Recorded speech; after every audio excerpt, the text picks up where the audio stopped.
Hello everyone. Welcome back to this webinar series, which is called MI2, Machine Intelligence on Modern Infrastructure.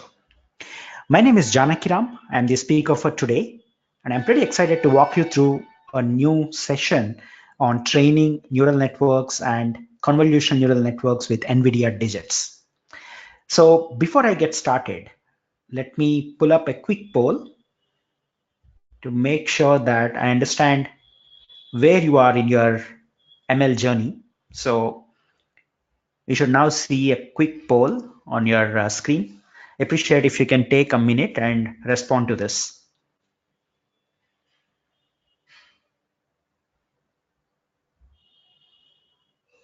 All right. So looks like most of you are either beginners or a novice when it comes to deep learning. That's not a problem.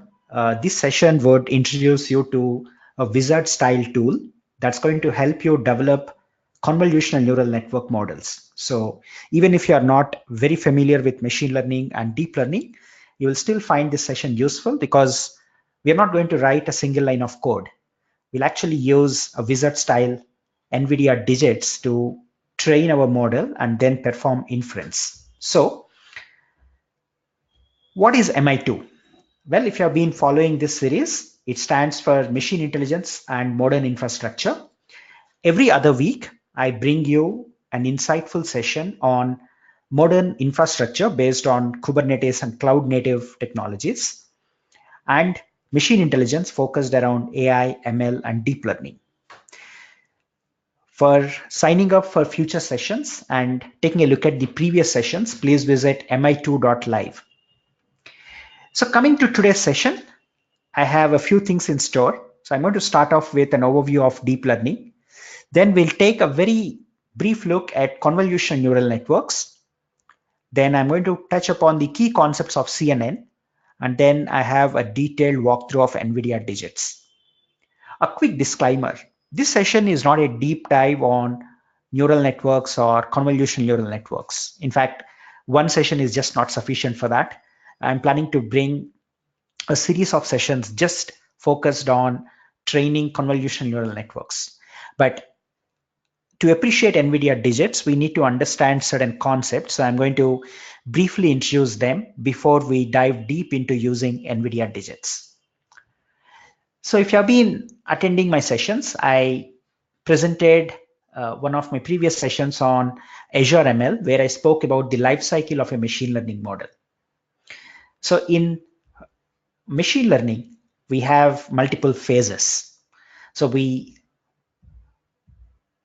actually take the existing data set and then split that into a testing data set and training data set. We pass it through an algorithm, and for every pass, there is an evaluation. And this evaluation is finally compared with the test data set, and then a model is set to be evolved that's going to be used with production unseen unknown data, and a prediction or a classification comes out. So this is how most of the machine learning models are built. And deep learning is not an exception.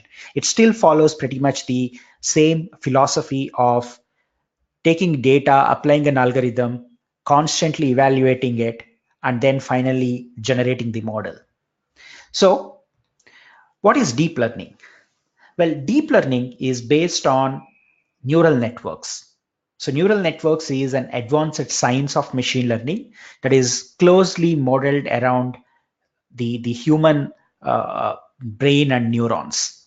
So at a high level, we are going to create multiple layers, and each layer is a collection of multiple nodes, and a node is a representation of a neuron. So when we connect all these neurons running in multiple layers with each other, we form what is called as a fully connected network, and that is what is called as a neural network. So the yellow circles that you see here are the input values, and the input values could be a set of parameters. For example, when you're trying to predict the prices of a house, you're going to feed in the size of the house in square feet, the neighborhood, and other details like whether it has a garden or not, and so on. So these inputs are always coded or encoded into some numerical values, some real numbers, and they are fed to the input layer, which is consisting of multiple nodes, and then it is passed through multiple neurons, which are forming the hidden layer. So when we actually apply some algorithm and apply activation functions and so on to this, what we get is an output layer.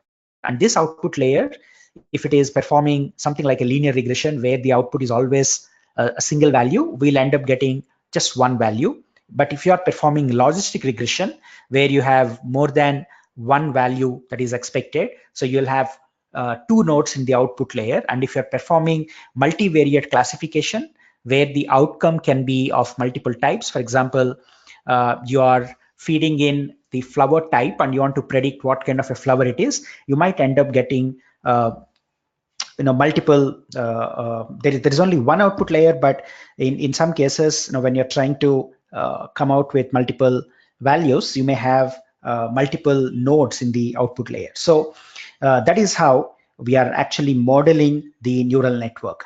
So just to give you a big picture, we take the input layer, which is a collection of parameters, and all these parameters are encoded from your data set. As I mentioned, if you are taking the popular house price prediction data set, you will take every feature, encode that into a numerical value, and pass that to the input layer. And then we create multiple layers, with each layer consisting of multiple neurons or multiple nodes, and they are interconnected like a mesh.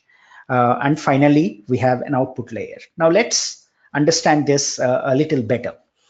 So the way the human brain functions is that we have multiple neurons. There are millions of neurons in a human brain, and each neuron is connected to another neuron, and there is a mesh-like network in the human brain that functions in tandem to understand various outcomes and to make various decisions and to basically coordinate the entire nervous system.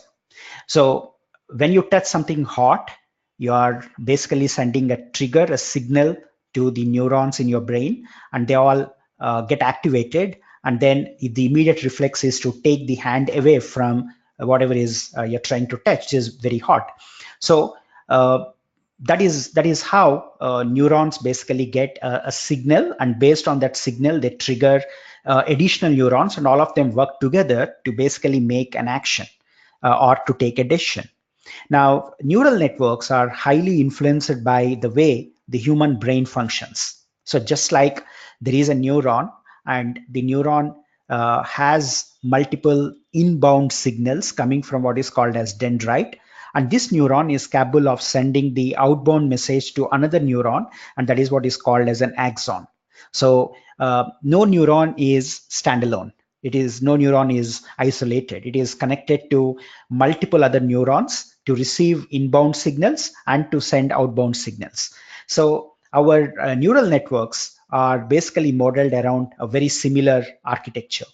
So as I mentioned, you take multiple input values that are encoded into real numbers, and these numbers are passed on to a neuron along with the weights, the biases, and some parameters. And then the neuron is actually triggered. And further, it can actually trigger another set of neurons based on how it basically gets activated. And then finally, you have an output value. At a minimum, a neural network will have at least one neuron, and it is generating one output. If this is too abstract, don't worry, don't bother.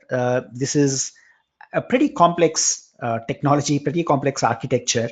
My goal is not to educate you on the depths of artificial neural network, but the key takeaway from this is just like multiple neurons trigger a neuron and the signal passes on to the next neuron, we create a neural network where a piece of code represents a neuron, which is technically called as a node, and that receives input from a set of neurons, and it sends the output to another neuron. So In some cases, you may have multiple output values. And what decides a neuron to trigger the value to the downstream neurons is what is called as an activation function. And again, this activation function can be of multiple types. You may want to dig deep into the details, but at a high level, the activation function will decide how the downstream neurons will get activated. So you may actually put a logic into the activation function that says only when a specific threshold is met, you pass the signal to the next set of neurons. It could be just one neuron, or it could be multiple neurons connected to a mesh or connected as a part of the hidden layer. So this activation function will decide whether this neuron is going to invoke or trigger another set of neurons, or will it stop with this. Now, if the signal stops here, then the downstream neurons will not actually get an input. That means the value will almost become zero, and it won't really make any impact on the rest of the network. So when we create a deep learning network, we are going to have multiple layers, multiple nodes, and each node is going to consist of multiple neurons, and each neuron will have an activation function. So these activation functions are customized, or rather chosen based on where they play. For example, the last but one layer is going to have an activation function that will ultimately come out with one value, while the activation function used for the layers that are right in the middle will use a different type of an activation function. But ultimately, the goal is you pass a set of inputs, and they go through multiple layers, multiple nodes, and multiple activation functions, and ultimately they end up giving you one value. And that could be just a numerical value representing stock price, or the house price, or the salary of an employee. It could be any number. Sometimes it could be just a 0 or 1. For example, you pass a high resolution image of a DICOM representation of an X-ray report or an MRI scan, and then the output is going to be whether the tumor that has been detected, is it malignant or not. So basically, you feed the input, you pass it through multiple neurons forming as multiple layers, and ultimately you get one output to basically predict. So this is not, again, very different from the classic machine learning models. If you are using scikit-learn and if you are using traditional machine learning, you follow this process, which I have explained in the at the beginning of the session. It's not very different. Now, when it comes to deep learning, there is a concept called forward propagation. So forward propagation is basically taking a set of inputs and also the expected outcome, and passing through the entire network, reaching the output layer, and then comparing that with what is expected. So basically the evaluation phase. And once the evaluation is done, and if there are inaccuracies, or if the model is not accurate, then what happens is the model goes back and starts adjusting the values that are fed from one neuron to the other, and that is called back propagation. So while a neural network is being trained, the forward propagation and backward propagation happen multiple times to make sure that these values that are used to connect one node with the other and one neutron with the other are basically adjusted so that they are reflecting the most accurate values. So once they meet that magical state where all these neurons are working in tandem to make a prediction, that model is frozen, and now it is ready for what is called as inference, or to make a prediction. So as a part of the training process, there is forward propagation where weights are adjusted first, and then it goes through one full pass, and after the evaluation is done, it comes back and readjusts all the values that basically connect one neuron with the other, and it again adjusts. So this process is called back propagation. Now, artificial neural networks can be used for predicting straightforward values like stock prices or housing prices and so on.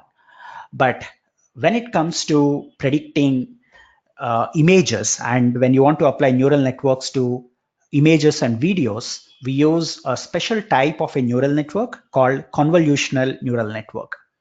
And a convolutional neural network is a highly specialized and a niche neural network exclusively meant for predicting images. So when you're doing face detection, image classification, or even in autonomous vehicles, we actually see convolutional neural networks. So the idea is you pass an image and then the neural network will basically predict or classify what that image is. So when you train a convolutional neural network with multiple pictures of dogs and cats, and once you create the model, freeze the model, and then use it for inference, you can pass an image and then it's going to tell you whether the image is of a dog or a cat.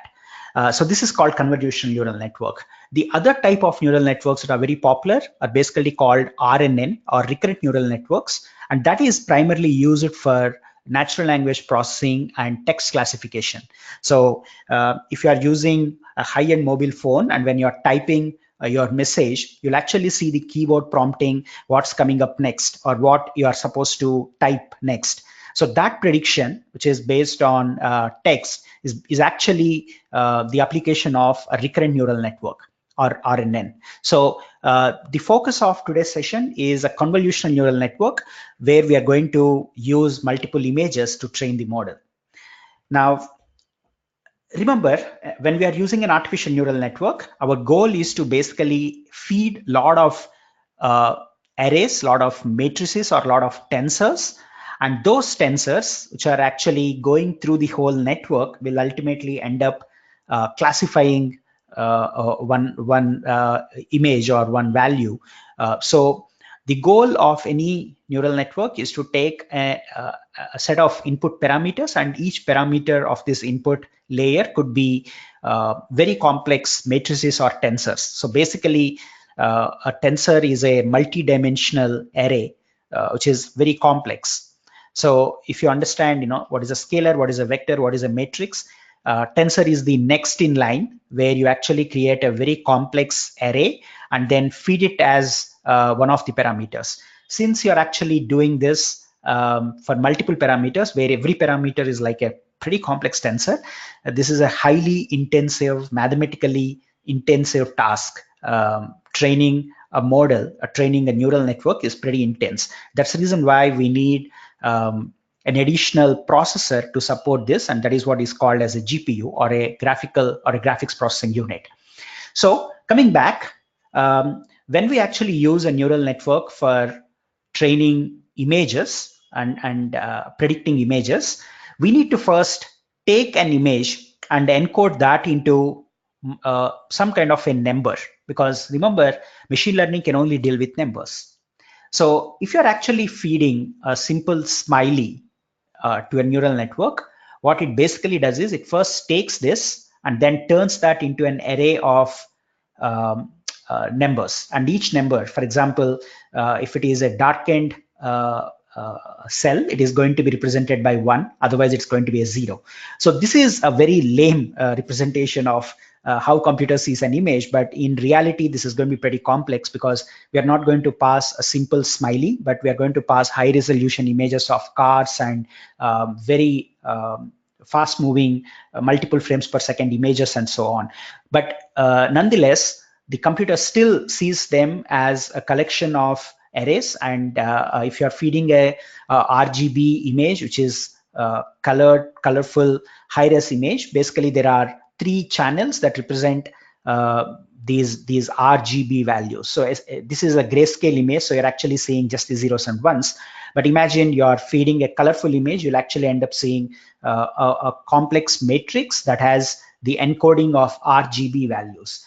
Now the goal is to take this image and then turn that into a set of matrices or arrays or tensors that can be fed to a neural network. So in CNNs, we apply certain techniques before the image can be passed to what is called as the traditional neural network. So you take an input image and you pass through a layer called the convolutional layer. And this convolutional layer is going to basically perform certain mechanisms, certain operations on this image, and it preserves the context of the image while it still compresses the number of pixels or the number of input parameters that we pass. And then it goes through another layer, which is called the pooling layer, which is another technique. Again, this session is not a deep dive on CNNs. So I'm not really getting into the details of how the convolution is done or how the pooling is done. But what is more important to understand is the convolutional layer and the pooling layer ultimately take an image and turn that into a set of inputs that can be fed to an artificial neural network. So this is how we basically model a convolutional neural network.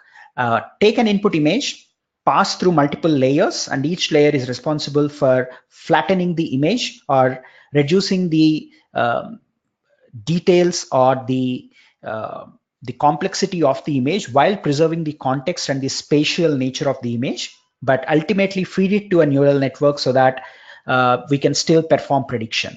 So the difference between an artificial neural network and convolutional neural network is a convolutional neural network has multiple additional layers that can take an image, pass through multiple filters or multiple layers while preserving the context of the image, and then ultimately exploits a neural network to basically perform a prediction or to train the entire model. So that is how a convolutional neural network is made. Again, this is a pretty complex topic which cannot be unfortunately covered in just one webinar.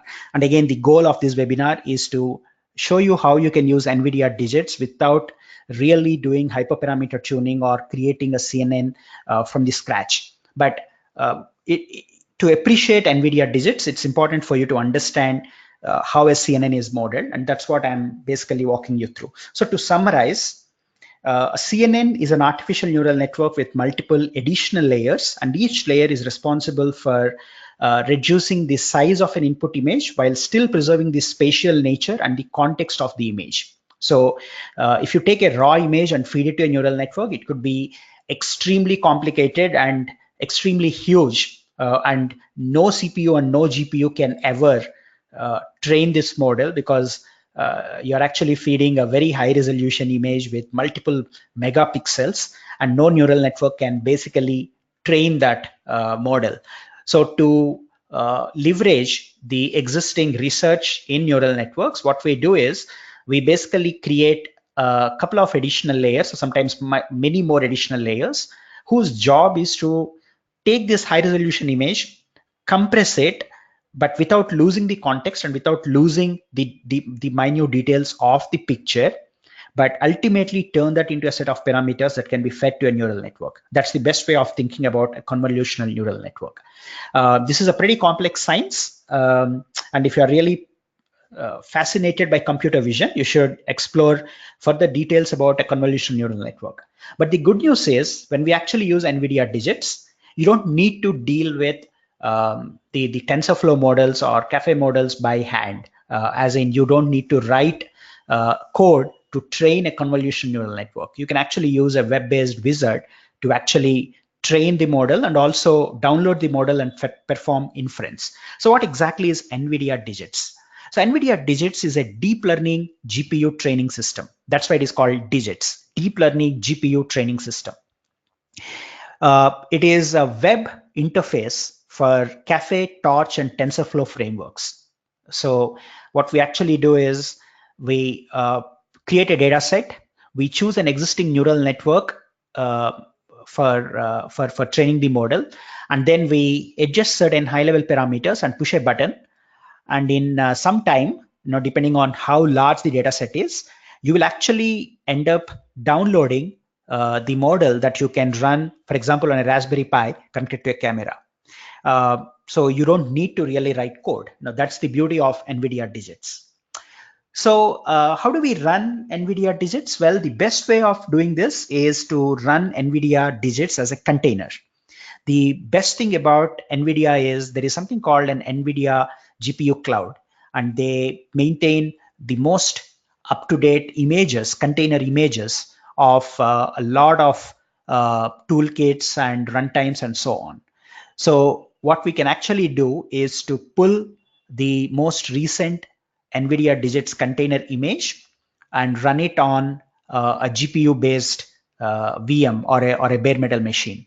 Remember, to run NVIDIA Digits, you need to have a GPU in place. Without that, you cannot actually run. So if you are planning to run Digits on your Mac or Windows, it may be very hard because you need to have an NVIDIA GPU, CUDA, and cuDNN, all of them present on the machine, or you at least need to have NVIDIA Docker installed so that you can run NVIDIA Digits as a container. But the bottom line, you need a GPU. It could be very basic. For example, my testbed runs an NVIDIA 1080i and 1050i, which is good enough for training smaller models. But if you are planning to do it at a larger scale, you need to spin up a VM in the cloud, maybe in Google Cloud or Azure or AWS, that comes with the GPU, and then install the required software, or at least install NVIDIA Docker and then pull the image and start running it. So this is the architecture. So you have an NVIDIA GPU at the underlying layer. Then you have the CUDA driver, which is the interface between the GPU and the software. And then there is a Docker runtime, which is customized for NVIDIA GPU. And on top of that Docker engine, we run multiple containers. And in this case, we are going to run NVIDIA Digits as a container. So what are we going to build? Again, don't really worry if you cannot understand convolutional neural networks, or if you are not able to relate to it. That's absolutely fine. By end of the session, you'll actually get an idea of what it takes to build a model and what goes into it. So what we're actually going to build is a convolutional neural network model that can classify an image into a dog image or a cat image. It's a hello world data set that is used by most of the beginners. So I'm using that because it's easy for you to go ahead and try it on your own. And like all of my sessions, this demo is backed by a tutorial, by a GitHub repo, and step-by-step guide. So you can actually go through that to try this out by yourself. We will spin up, or we'll use an existing VM powered by an NVIDIA GPU. We will install NVIDIA Docker, then pull the NVIDIA Digits container image, and then access the web UI to train a Caffe model. And once the model is trained, we are going to download that and run that model on our local CPU on my Mac to actually perform inference. So we are going to use all these steps to basically evolve a fully trained model that we're going to use for inferencing. So this GitHub repo has everything that you need. As usual, right after the session, in a few hours, you'll find this video on my YouTube channel, or you could also visit mi2.live, and you'll find links to slides, tutorial, the GitHub repo, and the video. So you can actually go ahead and play it back and try the step-by-step guide. So without further ado, let me show you the demo. So it all starts with the GPU VM. So for that, I'm actually using what is called as Paperspace. So Paperspace gives you very nice mechanism to launch a GPU-based VM. So you can click on New Machine, then choose the location, then choose one of the public templates, and there is something called ML in a box. So ML in a box is machine learning in a box, and then choose the GPU. Choose the storage. Minimum is 50 GB. It comes with $5 per month. Give a name to your machine. Add a public IP, right? You don't need to create a snapshot. Then click on create your Paperspace VM. So in just a few seconds, you'll actually end up creating a VM that's going to be backed by a powerful NVIDIA GPU. So to save time, I have already gone ahead and launched a VM. So the GPU-based VM is already in place. So we don't need to spin up a VM. It's already there. Now, what I'm going to do is to SSH into that VM.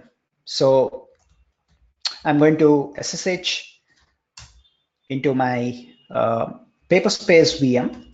that is powered by an NVIDIA GPU.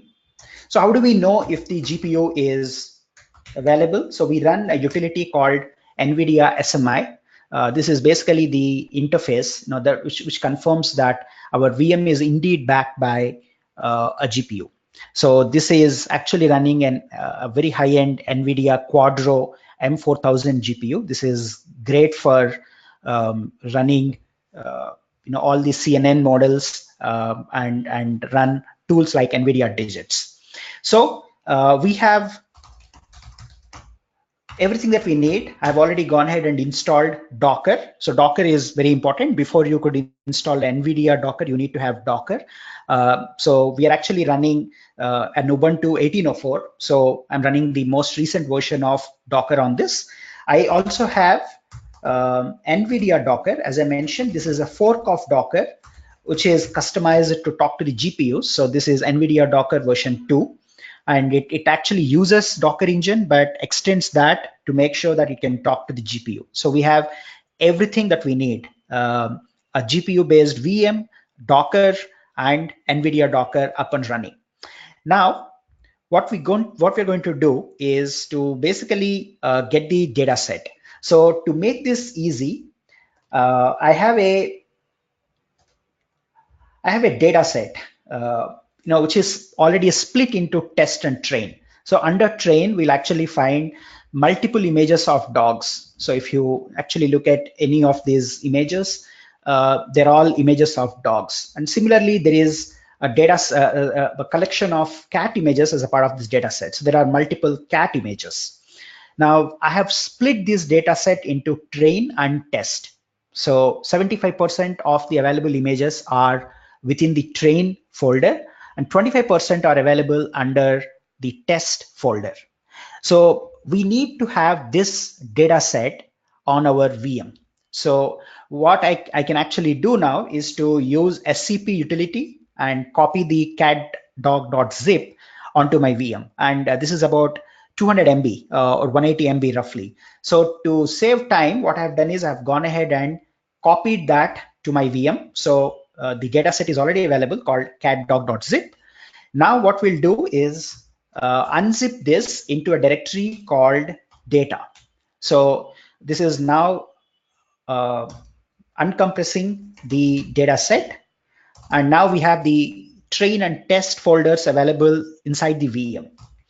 Now, once we have the data set in place, it's time for me to launch the actual digits container. So I use the standard Docker run command, but with an additional flag that says runtime is based on NVIDIA, and expose the port 5000, mount the local directory, the present working directory under /data, and launch the image NVIDIA digits. So if you're familiar with Docker, this is a pretty straightforward command, except that we are instructing Docker to use NVIDIA Docker runtime instead of the standard Docker engine. So we go ahead and run this command inside the data folder.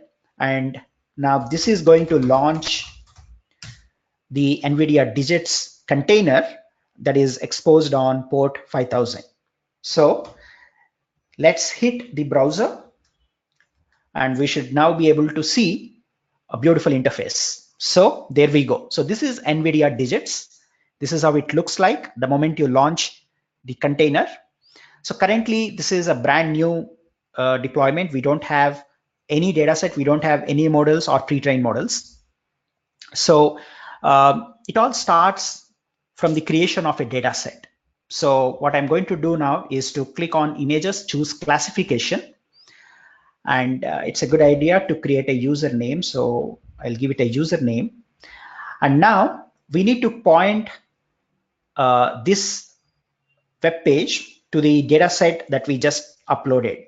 So it is available under /data. So what I'm going to do now is to point the image folder to /data/train, which we mounted inside the container when we launched the Docker container. Maximum samples per class 2, because we only have a cat and dog. Percentage for validation. So this is actually holding back a data set exclusively for validation. We are not providing it. Digits will do it automatically. But we do have a test folder, so we'll also point digits to the test folder that we created. Again, the number of samples is 2, so minimum number of samples, and again you can also mention maximum number of samples. So once we provide that, we need not touch the details like image type. This is whether grayscale or color. What is the image size? The data set is already resized to 256 by 256, so it's a customized data set. By the way, this is available to you. You can actually download the zip file and explore the data set. So you don't need to change any parameters here. Let's give it a name. I'm going to call this as cat dog. That is a data set. And once we hit the create button, basically NVIDIA Digits will extract all the metadata, not the metadata of the images, but basically the metadata of the data set, and creates the train, eval, and the test data sets. So let's click on create. This is going to just take a few seconds because we are running this on a very powerful GPU backend. So now we are going to end up with 3 different subsets of the data set. The first subset is the train. The second one is the val, which is the valuation. And the third one is the test. So now it's currently populating each of those subsets of the data set that we pointed it to. So now we'll actually have 3 different data sets. So this is the train data set. And if you look at, there are about 2,251 images of dogs, 2,251 images of cats.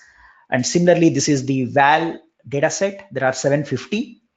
And then there are 1,000 under test. So this is a perfect data set for us to kick off the training. So now what we have done is basically populated a data set with a decent split between train, val, and test. So with the data set in place called cat dog, now it's time for us to create the model. Now this is a very powerful step because it basically connects the dots and kicks off the training job. So we come to the images dropdown, choose classification, choose the data set called cat dog that we just created.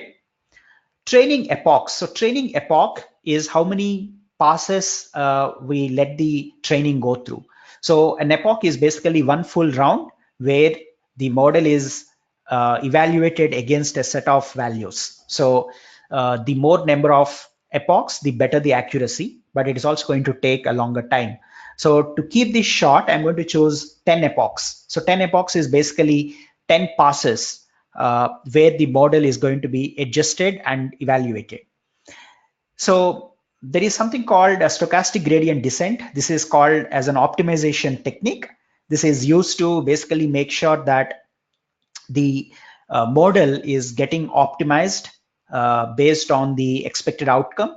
And again, if you don't understand this, don't bother. But if you are studying deep learning as a science and you want to become a professional, SGD is a must. It is like a very important technique that is used in machine learning and deep learning for optimizing your models. Learning rate is again a very important parameter, and this learning rate is the increment through which the parameters are adjusted. So basically during the forward propagation, a base learning rate is applied, and then if the outcome is not what is expected, it does the back propagation, and in that process you can actually see the effect of the learning rate. So learning rate is how fast or how slow your model converges and how often it is evaluated. So again, you don't need to touch this. Python layers, this is completely optional. Now the good thing about convolutional neural networks is you don't need to create everything from scratch. You can choose what is called as a CNN network architecture. So there is a very popular network architecture created by very well-known, renowned scientists like Lei Yakun and others. So there is a model network architecture called LXNet, which we're going to use. And it basically expects the image size to be 256 by 256, which is how the data set of our cat dog data is modeled around. So we choose LXNet. as the network architecture through which our model is trained, and we are using Caffe as the runtime. You can also use Torch, or you could use TensorFlow, but we are actually using Caffe, and we are using AlexNet as the neural network architecture for training our model. You can also create a custom network. You can actually create a pretty complex definition of your network, or you could modify an existing one in either Caffe, Torch, or TensorFlow. But again, to keep this simple, I'm going to choose AlexNet under Caffe. So we'll give it a name. Let's call this cat dog, and we are going to hit the create button. Now this is going to kick off the training, and this training is going to take a while. Depending on how fast our GPU is, it will take a few seconds to few minutes to sometimes even few days. But since I have chosen the number of epochs as 10, which means we'll iterate over the entire data set only 10 times. So it's going to be just a few minutes. So you'll actually notice that there is a real-time graph that is being shown. This is the beauty of NVIDIA digits. So the blue one represents the loss. So loss is the difference between the expected outcome and what is being predicted. So the goal is to reduce the loss and increase the accuracy. Accuracy is the orange line. So if you scroll down, this is called the learning rate, and NVIDIA digits will automatically adjust the learning rate depending on how this is performing. So currently it is based on the learning rate that we have chosen, which is 0.01, but eventually it will be reduced to make sure that the model, there we go. So now it has dropped the learning rate, and now it is actually, the accuracy is increasing while the loss is coming down. And you can also look at the number of epochs. So currently we are at epoch 4. So let's wait for some time. If you run at least 50 epochs, you'll notice that the accuracy will reach about 95%. But I don't want to wait for so long. So I've chosen 10 epochs, and I think we are going to end up somewhere at 80% of accuracy, which means 80% is the prediction accuracy when we feed an image. So let's wait for this to get over, and then we can actually test the model. And mind you, we're not writing a single line of code. That's the beauty of NVIDIA digits. So we only populated the data set. We chose the framework, which is Caffe, and we chose an existing neural network model, which is based on AlexNet, and that's all. Now NVIDIA is doing, digits is doing the magic of basically training the model. So, oops, and there we go. The learning rate is dropping further to make sure that we are converging the model. So converging the model means basically the accuracy is getting increased. Now we are at 73% accuracy, and the epoch is almost the last but one, and very soon the model will be completely trained because we only chose 10 epochs. All right.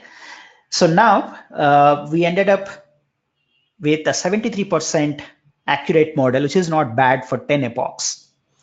If you actually want, you can also test this interactively. So what we'll actually do is we'll upload an image. So let me go to my demo folder, and I have some sample images. So we'll choose a dog image and click on classify. So this is going to interactively show us what the prediction is going to look like. And this is a great tool for us to perform the predictions. Because we only use 10 epochs, we are getting 70% accuracy, okay, and this is not highly accurate. It actually says this is cat, but again, I didn't want to wait for all the epochs to finish. So let's feed another image and click on classify. So the actual model that I'm going to use is trained on 30 epochs, and it is fairly accurate. So yeah, this performs much better. So it says this is a cat with 86% accuracy, which is not bad. And again, this is not to blame NVIDIA digits. This is because we haven't really given it enough time to perform training. We should have ideally chosen at least 30, even 50 epochs. And then the orange line would almost touch 90-95%, which means the accuracy of prediction is going to be much higher. But at this point, we are ready to download the model. So you can click on the download model button, and this is going to give you a zip file that you can take it to a Raspberry Pi or to pretty much any compute device and run it there. So if I click on download model, it's going to download another 150 to 170 MB file. So to save time, I've already gone ahead and downloaded that zip file. So it's available under model. Now I have also unzipped the file and put that inside this directory where I have some additional files. So basically what you'll actually get out of this model is a Caffe model. What you see here is the output from the train model. It comes with some weights under solver.proto.txt, original.proto.txt, trainval.proto.txt, and deploy.proto.txt. So basically, all these files are a part of the model. You need them to actually run it as a standalone inference model. So what I'm going to do now is to basically set an environment variable called model name, and then invoke a shell script on a fully trained model. So this is going to tell us what kind of an image we are passing. So in our case, I have some test images that I've already used. So 1.jpg is actually a dog. And when I pass this to our fully trained model, it comes back with a prediction that 98% chances are there for this image to be a dog, which is actually correct. Let's pass this image, which is 4.jpg, and this should come back and tell us it's a cat with, again, 90+% accuracy. So there we go. So now it's actually predicting that it's a cat with 96.02% accuracy, which is pretty good. Now, what actually goes into the infer.sh? Well, it is nothing but a Docker image. So what I do here is I run this Docker image and mount the local infer folder, the local present working directory as the infer folder, and invoke a Python script called classify.py by passing all the parameters that we downloaded from NVIDIA digits. So when we pass no GPU, we are actually asking this container to perform on the CPU. So we are again using a Caffe Docker container for inference. So this is actually taking the model that we trained in the public cloud through NVIDIA digits and then passing that onto the Caffe container for inference. So the Caffe container comes with a very nifty tool called classify.py, and to that we are passing some of the parameters that we got from the digits downloaded model. So when we actually run this Docker container, we can perform inference. If you don't want to use Docker, and if you are using it on a very constrained device like a Raspberry Pi Zero, you might actually want to run Caffe on its own, without using a container. But this is very handy to perform inference. So this is how we actually do a full round trip, from taking the data set to the cloud, performing the training using NVIDIA digits, and then testing it online. For example, in the previous dry run, we didn't get good accuracy. In that case, you can clone the job, go back, modify the parameters like how many epochs, what is the learning rate, rerun the entire training, and then download the model. And once you download the model, you can use the Caffe runtime either as a Docker container or a standalone Caffe runtime to perform inferences. And the same workflow is applicable for TensorFlow or Torch. So this is a pretty cool mechanism to actually perform convolutional neural network training without writing single line of code. If you actually see, I haven't written a single line of code. This is all about taking the data set to the cloud, training it, downloading it, and running it for inference. This is almost like auto ML. So that was the demo that I wanted to show you. Now, coming back to the slide deck, again, come back to mi2.live in a day's time, and you'll be able to find all the resources related to this demo and this session, and you can pretty much replicate this in your own environment. I want to thank our partners. The tutorial is up and running on the new stack portal. So again, I'm going to leave you with the link when I upload the session. And Foghorn, it's a Bay Area based edge computing company. They are one of our sponsors. Portworx, a container native storage company. They are the sponsors for MI2 webinars. Now, I want to bring up a quick poll to get your feedback. So how relevant was the webinar content?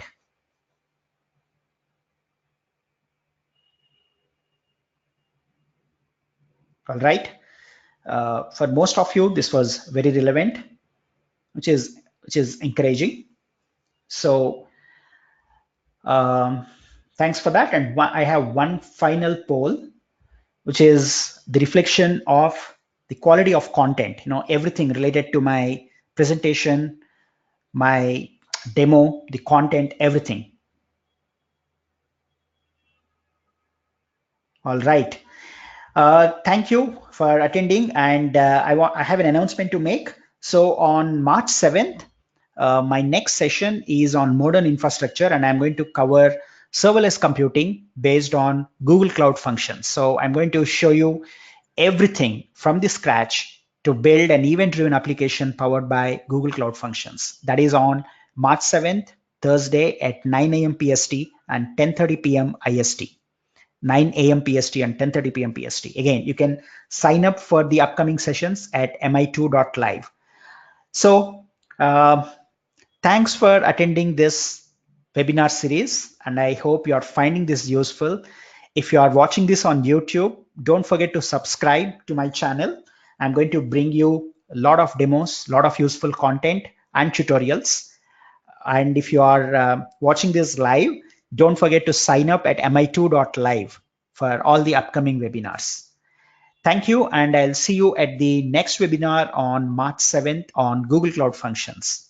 Have a great week ahead. Thank you.